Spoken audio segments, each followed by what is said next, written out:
ಬ್ರಾಹ್ಮಣರ ಮಗಳು ಮಾರಿಕಾಂಬೆ ಆದ ಕತೆ. ಒಂದು ಊರಿನಲ್ಲಿ ಕೆಳವರ್ಗದ ಯುವಕ ಪಾದರಕ್ಷೆಗಳನ್ನು ತಯಾರಿಸುವ ವೃತ್ತಿಯನ್ನು ಮಾಡುತ್ತಿದ್ದ.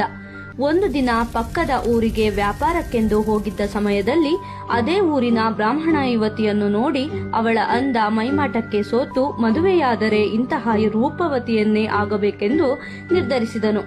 ಆದರೆ ಇಬ್ಬರ ಜಾತಿ ಬೇರೆ ಬೇರೆ ಆದ್ದರಿಂದ ಮದುವೆ ಆಗಲು ಸಾಧ್ಯವಿಲ್ಲ ಎಂದು ತಿಳಿದು ಅಲ್ಲೇ ಒಂದು ತಂತ್ರವನ್ನು ರೂಪಿಸಿ ದೂರದ ಊರಿಗೆ ಹೋಗಿ ಬ್ರಾಹ್ಮಣರ ಕಾರ್ಯವೈಖರಿ ಮತ್ತು ತಂತ್ರವಿದ್ಯೆ ಕಲಿತು ಹಲವು ವರ್ಷಗಳ ನಂತರ ಮರಳಿ ಪಕ್ಕದ ಊರಿಗೆ ಬಂದನು.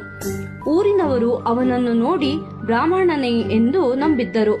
ಒಂದು ದಿನ ಅವನು ಅಂದುಕೊಂಡಂತೆ ಆ ರೂಪವತಿ ಮನೆಗೆ ಹೋಗಿ ಮದುವೆಯ ವಿಷಯವನ್ನು ಪ್ರಸ್ತಾಪಿಸಿದನು. ಯುವತಿಯ ಮನೆಯವರು ಮದುವೆಗೆ ಒಪ್ಪಿಗೆ ಸೂಚಿಸಿದರು. ನಂತರ ಮದುವೆ ಆಯ್ತು, ಮಕ್ಕಳು ಜನಿಸಿದರು. ಒಂದು ದಿನ ಮಗನನ್ನು ಕಾಡಿನಲ್ಲಿರುವ ತಾನು ಕೆಲಸ ಮಾಡುತ್ತಿದ್ದ ಜಾಗಕ್ಕೆ ಕರೆದುಕೊಂಡು ಹೋದನು. ಅಲ್ಲಿ ಸತ್ತ ಎಮ್ಮೆಯ ಚರ್ಮದಿಂದ ಚಪ್ಪಲಿ ತಯಾರಿಸುವುದನ್ನು ಕಂಡ ಮಗನು ಮನೆಗೆ ಮರಳಿದ ನಂತರ ಮನೆಯ ಅಂಗಳದಲ್ಲಿ ತನ್ನ ತಂದೆ ಮಾಡುತ್ತಿದ್ದ ಕೆಲಸವನ್ನು ಮಾಡಲು ಪ್ರಾರಂಭಿಸಿದನು.